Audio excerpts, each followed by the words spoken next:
ইরানের প্রধান কৃতিত্ব হল ৭ অক্টোবর হামাসের হামলার পর ইসরায়েল যেভাবে বিভ্রান্ত হয়েছিল ঠিক একইভাবে আবারও বিভ্রান্ত করতে পেরেছে। তেহরানের প্রতিশোধমূলক আক্রমণ হয়তো খুব বেশি ধ্বংসাত্মক হয়নি, আবার একেবারেই যে ব্যর্থ হয়েছে তাও না। 14 এপ্রিল রাতে ইরান এবং তার প্রক্সি বাহিনী ইসরায়েলি ভূখণ্ডে ক্রুজ ক্ষেপণাস্ত্র এবং কামিকাজি ড্রোন হামলার একটি সিরিজ অভিযান শুরু করে। আক্রমণগুলো আশ্চর্যজনক ছিল না, কারণ তেহরান আগেই সতর্ক করেছিল যে তারা এপ্রিলের শুরুতে সিরিয়ার দামেস্কে ইরানের কনসুলেটে ইসরায়েলি বিমান হামলার জবাব দেবে।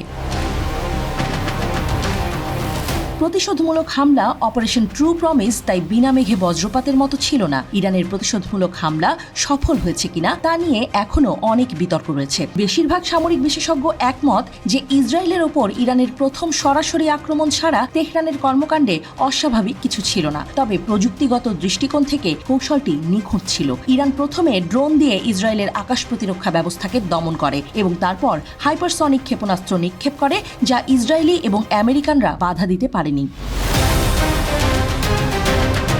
আরটিএর প্রতিবেদনে বলা হয়েছে, বেশিরভাগ পশ্চিমা বিশেষজ্ঞের যুক্তি হলিউড ব্লকবাস্টারের সাথে সাদৃশ্যপূর্ণ, তবে বাস্তব জীবনে এই দৃশ্যপট একেবারেই ভিন্ন।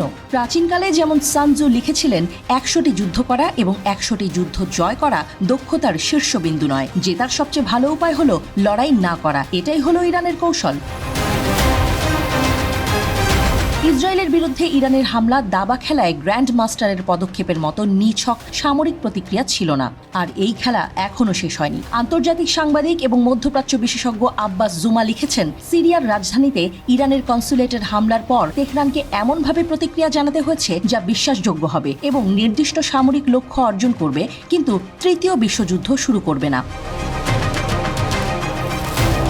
প্রথম পয়েন্ট হলো বিশ্বাসযোগ্য হামলা। প্রক্সি বাহিনীকে একচেটিয়াভাবে ব্যবহার না করে ইরান নিজেই সরাসরি হামলা করেছে। দ্বিতীয় পয়েন্ট হলো সামরিক লক্ষ্য অর্জন। ইরানের বেশিরভাগ ক্ষেপণাস্ত্র এবং ড্রোন প্রকৃতপক্ষে ধ্বংস করে দিয়েছে ইসরায়েল, তবে কিছু ইসরায়েলের আকাশপথে প্রবেশ করে এবং সামরিক লক্ষ্যবস্তুতে আঘাত করতেও সক্ষম হয়। ইরানের সশস্ত্র বাহিনীর প্রধান মোহাম্মদ বাঘেরি বলেছেন, ইসরায়েল সিরিয়ান সীমান্তের তথ্যকেন্দ্র এবং ইসরায়েলের নেভাটিম বিমান ঘাঁটিতে আঘাত হেনেছে ইরানের ক্ষেপণাস্ত্র। তৃতীয় পয়েন্ট হলো, ইরান ইসরায়েল যুদ্ধ শুরু হয়নি। এটি 2020 সালের পরিস্থিতির সাথে সাদৃশ্যপূর্ণ, যখন জেনারেল সোলাইমানি হত্যার প্রতিক্রিয়ায় ইরানিরা ইরাকে মার্কিন ঘাঁটিতে আঘাত করেছিল।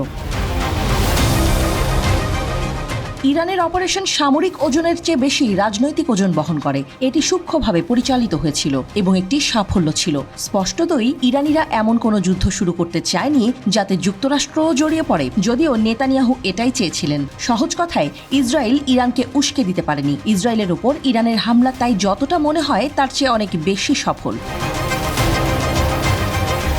এটাও স্পষ্ট যে 14 এপ্রিলের হামলায় ব্যবহৃত ড্রোন এবং ক্ষেপণাস্ত্রের তুলনায় ইরানের কাছে আরও বেশি শক্তিশালী ড্রোন এবং ক্ষেপণাস্ত্র রয়েছে।